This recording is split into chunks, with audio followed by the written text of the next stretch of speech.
Invincible starts off with a conversation between two guards outside the White House, and upon your first viewing, it doesn't really seem important or valuable whatsoever. Typically, the first scene in a story should establish exactly what the series is all about. I mean, that's just a general rule for just about everything. The opening scene of Breaking Bad already puts on display the potential danger that comes from Walter's actions, but here, we don't even get to see our heroes yet. Just two random fucking guys outside the White House having a nice little chat. But upon rewatch, the intention couldn't be more obvious. One of the guards talks in depth about his relationship with his son, how it was damaged over the years due to rebelliousness, how his son had turned to a life of crime and drugs, but has since changed his ways, and how happy he is that he's finally able to have a connection with his son. Despite the violence and gore being the main appeal of this show, Invincible makes it obvious from the get-go that there's so much more to it than just that. Mark realizes he has powers, and decides to tell his father, Omni-Man, who is not particularly thrilled about this revelation. Even from the first episode, there's points where Omni-Man's presence is genuinely unsettling. He gets very antsy and conflicted upon realizing that Mark is growing up, because he knows what he has to do. This leads to very honestly dark and disturbing scenes that only scratch the surface of dreadful and unsettling ideas that this story touches on. What else would I be referring to? But the training scene where Omni-Man punches Mark in the chest. Part of Invincible's obvious appeal is its gore, but the first episode keeps a lot of it at a minimum. For the most part, it's framed like an action show for kids up until that final scene, which shocked the world over. The gore is not even part of the equation yet, but the series can still establish a sense of discomfort and unease without even needing it. It displays Omni-Man's inner turmoil and irritability, and the mask already starts to slip before we even get a glimpse of his true nature, especially during the scene where he yells at his wife, coming off as very controlling and manipulative, but an unfortunately damn good liar. In the first episode, we get this flashback where Omni-Man talks to his son about puberty and his powers, which on the surface seems like a cute and wholesome scene, but becomes a lot more meaningful later on when we discover that the story Omni-Man tells him about his people is just a lie. However, this entire segment also displays Mark's naive personality and all the complex problems that come with it. He's young and impressionable, so of course he's quite immature, impatient, and brash. There's a part where he tries to practice without his dad and treats his mother poorly because she asks him to go to bed, but it's made clear pretty quickly that he doesn't mean it and just wants to push himself to be like his father. Getting punched in the chest was really scary for him, but it also showed him that the world is not going to make things easy for him. He has spent his entire life admiring his father and wanting so badly to be just like him, and his slow progress is both frustrating and overwhelming for him. This does have some good effects on his life, like being able to stand up to his bully, but it also leads to very impulsive actions like irrationally going out and fighting crime, again, without his father's guidance, and getting in way over his head. Of course, seeing this, Omni-Man decides he's pushing his son too hard too soon and gets him a costume, but this entire segment is really nice. It allows us to understand Mark's personality and follow him on his journey of self-discovery. Plus, the actual costume is fucking great, and we get this entire montage of him just flying around the city, and it's at this moment I had realized that the soundtrack to the show is phenomenal. I could not think of a more tonally appropriate song for Invincible's debut than Broken Boy by Cage the Elephant. It's a song about isolation and alienation in the face of success, and it almost serves as a grim prelude of what's to come. How Mark is in way over his head, and how the things that he's always dreamt about are finally here, but they might not be what he wanted. This montage is really damn good, and I'm glad they included it because they did not need to at all, but it just makes it so much more satisfying and exciting.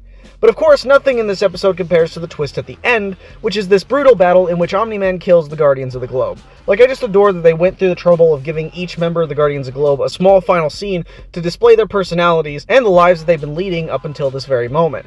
I love the sound design, hearing the cracking of bones and the tearing of flesh, but I also love how there's no music at all. I just love this goddamn scene. It's so demented and brutal and over the top in a way that the entire episode only tiptoed around until now. Like, the floodgates are open, and now anything is possible. It shows that they actually care about these characters, and it's even more impressive they get you so attached to them so quickly.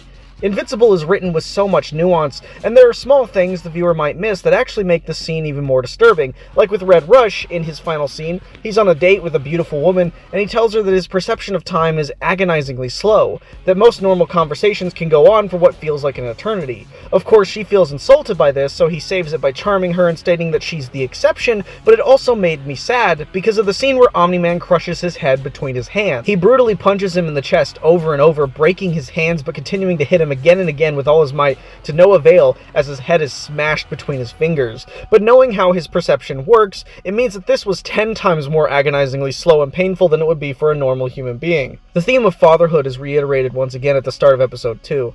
It takes the liberty of juxtaposing the security guard from earlier to the aftermath of the carnage. He's spending time with his son and even educating him about the power dynamics of the world.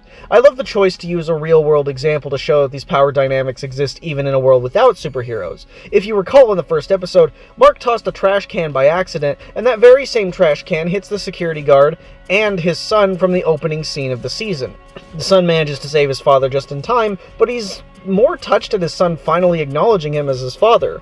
They're closer than ever before as father and son, and it's a really lovely moment, although its intention is much more sinister when you consider that this is trash that Mark tossed at them by complete mistake, showing both that he is completely naive and irresponsible with his strength, and with great power comes great responsibility, but also that a healthy father-son relationship like this is far out of his reach. The introduction to the new group of heroes that will be fighting alongside Mark for a great deal of the series is very effective at building this unique and lovable group of dorks. It puts on display just how unprepared they seem to be for the more realistic aspects of being a superhero. Much of this episode focuses on an entire subplot regarding a civilization of aliens that come back a million times stronger because of how time passes in their own dimension. This entire segment perfectly establishes robots' level-headed and overly analytical nature, Rex's loud-mouthed brashness, Eve's sensibility, and so on. It's actually very easy to get attached to these characters, and given the brutal nature of the show, it's also very easy to feel anxious that something bad could happen to any of them. Certainly one of the biggest strengths the show has going for it is its ability to swap back and forth between being a very wholesome, more comedy-oriented show to being one of the most terrifying things you've ever seen on a fucking dime. I mean, it dabbles in all sorts of brutal horror, from straight-up gore to body horror to child abuse to existentialism and so on. There are a lot of dark ideas the show explores, but the slice of life moments are somehow just as entertaining as the grittier aspects of the show. A fine line that many similar titles can't seem to walk, but what I really want to focus on is the harsh reality of Invincible's first mission, which is that you can't really save everyone. An old lady gets hurt, and Invincible saves her, but only ends up making the situation worse by accidentally breaking a few of her limbs with his speed and strength. In the end, she doesn't make it, and Mark begins to feel extremely guilty for not being able to save her, but what's also noticeable is how questionable Omni-Man's behavior is during all of this, repeatedly invalidating his feelings and acting like the woman's life meant virtually nothing. This is cemented even further when Mark and Nolan train later. Mark begins to improve ever so slightly, which seems to upset Omni-Man enough that he's literally willing to hit him again as if he had learned nothing from what happened in the first episode. Even though he apologized to Mark and admitted that he went too hard on him and was wrong to punch him so forcefully, he prepares to do it again only to be stopped by Debbie. It puts on full display just how manipulative he is, as well as how hard it's starting to become for him to keep up this facade of being a reliable and loving father. Of course, the fight with the Flaxons is concluded with Omni-Man stepping in and going to their home planet to single-handedly commit genocide against their entire race, which works really well because it shows how scary, powerful, and ruthless Omni-Man is in the pursuit of his goals. That was already established really well by him killing the Guardians, but it's reinforced here with this single spoken line. You don't seem to understand.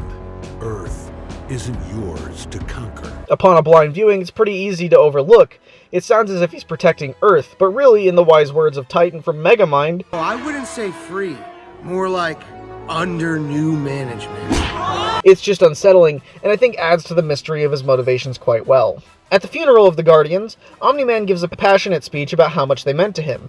He's just so fucking fake, and his words are extremely vague. Essentially, he tries to reassure the people of Earth that the Guardians of the Globe's legacy will live on with Omni-Man and many heroes like him, and at first this seems like a comment about the new Guardians of the Globe with Mark and Rex and the others, but what he's really alluding to are other Viltrumites. Omni-Man knows exactly how to subtly tell the truth without the full picture, so he can deceive others, and it works really fucking well. The funeral overall is a very powerful moment, and even though we didn't get to see much of them, it's clear that the Guardians dying have left a severe impact on the people they protected. Olga in particular has a meltdown at the funeral, desperately wanting to see Joseph, aka Red Rush, because he's finally standing still for the first time and she can't even see him. Despite playing a small role, many minor characters in this series still feel real. His mask begins to slip afterwards when he simply pretends that nothing happened. He even makes a cruel joke about Red Rush's power and claims that Olga is just drunk and crazy for the way she's reacting. These jabs, if anything, feel more like the typical Viltrumite justification he's been taught his entire life. The simple fact is that he's gotten used to it, and even though there is a small sliver of reluctance, he truly does value Viltrum over anything he's seen on Earth. At the same time, though, he is scarily good at emotional manipulation. He's great at covering up his cruelty by feigning weakness, something that makes him significantly more dangerous than any of the supervillains we've faced thus far. Later on, Omni-Man and Invincible fly to Mount Everest. As soon as they reach the peak, Omni-Man expresses great appreciation for this planet's beauty, looking on at the glistening white snow while standing at the tallest place on Earth. I think Everest is an interesting choice as a thematic tool because I actually had to read books and watch documentaries about Mount Everest back when I was in high school. This mountain may look beautiful, but you have to be fucking insane to climb this thing. The air is so damn thin that humans who climb it are at risk of having a heart attack, stroke, or just plain old severe altitude sickness. Seriously, you sleep sideways in a tent. It's the coldest place on Earth, putting you at great risk of dying from hypothermia. Half of the people who do make it back end up with what's left of their hands completely charred and black, if they even have any left, but those are the ones who are lucky. The rest of them are not. There are corpses all over this mountain that cannot be retrieved. I could go on, but I think the point is that Omni-Man stands atop Mount Everest almost as a badge of honor, but it also puts on display just how much more powerful he is than normal human beings. It's as if he treats the mountain like a throne, standing atop the Earth with the intention of conquering it. It's a dark metaphor that the viewer probably won't pick up on because of the lighthearted tone, what with Nolan challenging his son to a race back home. It's relatable and really fucking cute, but that just makes it all the more unsettling. The lovable dynamic between Nolan and his son is here to disarm the viewer and possibly make them question if he's really so bad. Later on, Omni-Man and Debbie have an argument that puts on full display just how conniving and insidious he is. But you still feel something's wrong. Don't you? I don't know if it's what happened to the Guardians or Mark or if it's just us, but I feel like I'm standing on the edge of a cliff. And I'm the only one of us who can't fly. I think Debbie is one of the more interesting characters here, particularly for how she feels so small compared to Omni-Man and Mark, but it's especially chilling how damn good he is at emotionally manipulating her by feigning vulnerability. I never thought I would have a family. And then you came along. And I love you and Mark so much. But when I see Mark with his powers, and after what happened to the Guardians, I'm terrified I could lose everything. But that's because with any good lie, you need to mix in a bit of the truth. And that is the real tragic part of Omni-Man's characterization. You can sense his conflicted ideals, how deep down part of him really doesn't want to go through with this, but how he feels like he has no choice. Part of this might be because the series takes the liberty of humanizing Omni-Man in creative ways, like how he can use his fast flying ability to take his wife literally anywhere she wants to eat, or how nonchalant and indifferent he is towards fighting monsters. It's partly a commentary on these types of comic book tropes and how tired and overdone they are, but it spins it into a relatable and interesting way to make it easy to get attached to Omni-Man and Debbie. I only bring this up because the two of them go on a date together, and they reflect on how their relationship began. It's so sweet, and it works to disarm the viewer, but it's hard to ignore his blatant dishonesty. I think the interesting part about this conversation is that Omni-Man doesn't technically lie to her. He says that Cecil thinks he's the one who did it, which is true, and leaves it there without actually giving her a genuine confession in order to give himself plausible deniability. He demands that she trust him, even when a monster starts to attack nearby, using that urgency to force her into believing everything he says no matter what, only to not even bother lifting a finger when she says she does trust him, letting Cecil earn his paycheck. Another thing I found interesting about this date was the mention of Julius Caesar. It's clear that he finds disgust in one of Earth's greatest conquerors instead being used as nothing short of a tourist attraction. This is the legacy he's left behind, and the comment almost comes from a place of condescension. Look what they need to mimic a fraction of our power. In his eyes, as a leader, he would never be mocked in this way, talking about how the feeble and short lifespans of mankind are precisely what make them so worthless. The Monster of the Week format seems to have one consistent through line in its delivery, which is that every single time Mark tries to do something good, he accidentally ends up creating a terrible situation. Like on his mission to protect the first astronauts on Mars, he takes his phone, passes out long enough to allow them to get captured, and even when he does save them, one of them gets left behind and infected by some kind of alien that then attacks the Martians. He hardly takes it seriously at all, always ending up biting off more than he can chew. He's just an arrogant teenager, And I love that the show goes to the extent of displaying how this affects both his superhero life and his personal life. Rather than communicate with Amber, his new girlfriend, he brushes her off a lot. Over and over, he agrees to plans with her just to completely cancel last minute or show up extremely late. Every attempt he makes at being good only puts further strain on his relationships, and there are many unintended consequences to his actions. Despite Omni-Man's insistence, it seems like ever since Mark got his powers, his behavior has just been so strange. Debbie's taken severe notice of this and starts to lose faith in her husband, so she starts to get a bit cold and distant, more confrontational and argumentative, and he just makes it so hard to argue against him. So she gets him out of the house for 20 minutes and looks everywhere for anything resembling some kind of secret. Eventually, she comes across his torn-up supersuit and brings it to Art, the man who designed it, and together they find out that Omni-Man was responsible for killing the Guardians of the Globe, but even upon finding this out, she still can't bring herself to accept it. Okay, this only proves Nolan and the Guardians fought. Maybe they attacked him first. Maybe he was trying to protect their legacy. But he finds out as well that it was Nolan who struck first. Debbie respects her husband and treats him like an equal. Even after finding this out and feeling angry with him, I think that's interesting. I think her ability to confront him even after realizing he's a murderer with powers far beyond her comprehension is admirable. Even when she's sober, she stands her ground no matter how powerful he might be, because I'm sure in some ways she trusts that he's not foolish enough to kill her. She probably even recognizes that his affection for her is still valid despite the terrible things he did. After their argument, he punches a hole in the wall, and then sits to reflect on his actions. I love that it encases him in the hole he created, surrounding him in a pitch-black nothingness to emphasize his isolation. He knows what he has to do. He knows he has no choice, and that despite his strength, he's still not strong enough to avoid his duty as a Viltrumite. All that's left is the hole he created that engulfs him. Somewhere else in the world, the Mauler twins dig up the body of the Immortal and find a way to bring him back. Cecil sends soldiers, explosives, missiles, and so on after Omni-Man, throwing everything he has at him, but none of it does any good. Invincible jumps in to help Omni-Man, and the next thing you know, the Immortal returns to fight Omni-Man, only to be killed again right in front of Mark. This was a shockingly brilliant way to end this episode, especially with the brief backstory of the Immortal, but also how this second death is the perfect foundation to cause Mark to lose trust in his father, leaving us on such a dramatic and effective cliffhanger. Everything about it is great, from Omni-Man's bloodshot eyes, the cold way he says you should have stayed dead, and the final line of the episode. Mark.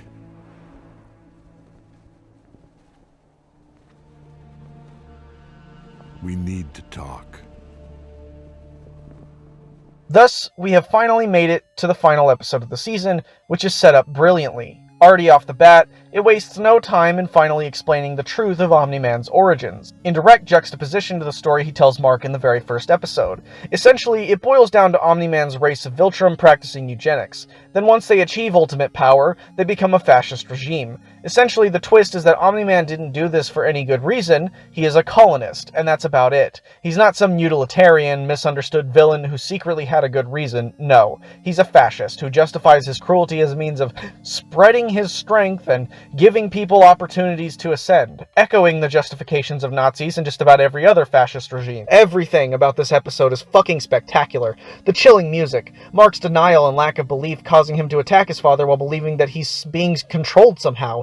It's just incredibly disheartening, especially since we learn that the story he spun about Viltrum and its intentions was a complete lie. Even his statement that Debbie felt more like a pet to him, it's disgusting and a huge betrayal. The violins slowly creep in as Omni-Man explains to Mark that growing attached to this planet isn't worth it because he will lose it all over and over again. Omni-Man didn't want this day to come because Mark reacted the way he expected he would, angry and in tears at his father's betrayal, leaving him no choice but to fight. The battle between Omni-Man and Invincible is probably the most brutal the series has gotten this entire season, with him wasting absolutely no time pummeling the poor kid. You have to admire the actual spectacle of this episode. It is the heaviest thing we've seen, especially in how Omni-Man views human life. He talks about it so nihilistically, using their weakness and inferiority as a justification for doing so, but in order to try and get through to Mark, he further proves this point by using his own son as a weapon. Over and over throughout the episode, Mark's invincible body is tossed around through cities and mountains, causing avalanches, destroying entire buildings and infrastructures. Mark is forced to watch as a family that, just a few minutes ago, were living out their lives in their apartment, only for it all to be viciously ripped away as soon as their whole building comes toppling down. Though Mark does his best to save them, all that remains is a severed arm. Men, women, and children, thousands of human lives all claimed in the span of 20 minutes. Omni-Man goes from the lovable and endearing father to a cold, cruel, and genuinely terrifying monster, but that's just it. This has been what was lurking underneath the surface all along. I mean, the train section is one of the most memorable and insane scenes probably ever. Mark's rage as he fights back with everything he's got, only to be completely decimated by Omni-Man again and again, is a mixture of heart-wrenching and brutal. But what really stuck out to me the most were the cruel and painful things he told him. How he claims that Mark is too soft, too weak, a Viltrumite in blood only. He admits that he was truly happy for a time, but that he is only loyal to Viltrum above all else. But we come to find that this is merely projection. The thing is, if he truly wanted to, he could have raised Mark to be a Viltrumite if he had maintained this facade from the very beginning, but for some reason he just never did. In fact, he seemed to dread the moment that Mark got his powers, because it meant that he truly had no choice now. Strong as he might be, he still grew attached to the people on this planet, though he refuses to admit it, and as he beats his son over and over again, we're given the very reason for why. We see a flashback to when Mark was a kid playing a simple game of baseball. Omni-Man is frustrated because he can't see the game from above, as it would distract everyone else. He feels angry that he has to get on their level and views the game itself as completely pointless, but Debbie gives him a heartfelt speech about what it truly means to be a parent. That our lives are so finite and short, we find comfort in seeing our little ones grow up. We pass the torch to them, re-experiencing the same excitement and wonder we did when we were children that has since been lost. For a brief moment, Omni-Man recognizes the value of human life. He forgets about the teachings of Viltrum and takes pride in his son, cheering him on as he gets a home run. Then as Mark comes to him, he holds him up and looks into his eyes, full of innocence and joy. His teeth aren't even fully developed yet, which is juxtaposed sharply back to the present, in which most of his teeth were knocked out. The son that he once held highly and proudly, now beaten to a mangled pulp by his own bloody hands. He was forced to hurt his own son, and in doing so has completely damaged him beyond repair, but it also makes it clear that he only did this because he loves his son. He spent so much time distracted, finding joy and happiness in this life, that it was almost as if he was delaying the inevitable. He didn't train him to be a Viltrumite first and foremost, but he had no choice but to teach him in the most brutal way he possibly could, even considering killing his own son and starting again correctly this time. But he can't bring himself to do it. He loves his son too much to end his life. He tries to get Mark to understand, desperately attempting to convince him that there's no point in getting attached to humanity, that he will outlive every single one of them, so he asks him what he thinks he'll have after 500 years, to which Mark replies, You, Dad. I still have you. Such a short and simple answer, but it says so much. Even despite all of the horrible things that Omni-Man has done, Mark still can't bring himself to hate his father. He looks at his hands, completely covered in his own son's blood, and the guilt sets in. Nolan preaches all high and mighty over and over again, trying his absolute best to convince his son that this is the right thing to do, only for it all to be undone in 6 soul-crushing words. All of this was completely pointless, and Nolan realizes that now. He flies off into space, shedding a tear as he departs.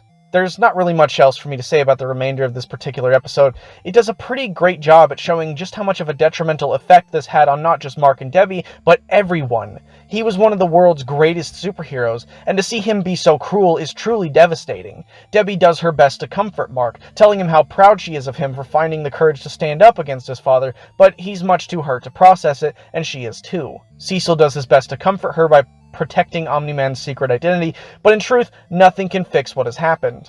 Omni-Man is one of the most endearing takes on the evil Superman trope I've seen in a long time. Cold and calculating, he's a man who signed up for a mission that he didn't realize he couldn't bring himself to see through. Even despite his strength, the one thing he could never avoid was his inevitable attachment to his family, something his plan specifically went against. The overbearing effect that fascism has on others is that it's a hive mind, strengthened in numbers. Nolan tried to be as cruel as he possibly could because he knew that siding with the strongest was the only option he had. If he didn't do this, then Viltrum would do it for him, and probably execute him too. But after seeing the beauty in human life, after experiencing the life of a proud father, he didn't want it to end. And now Mark has to pay for it. Watching the man that he admired for so many years, who he spent his entire childhood trying to be, turn out to be a complete monster still wasn't enough to make him lose his love for his father.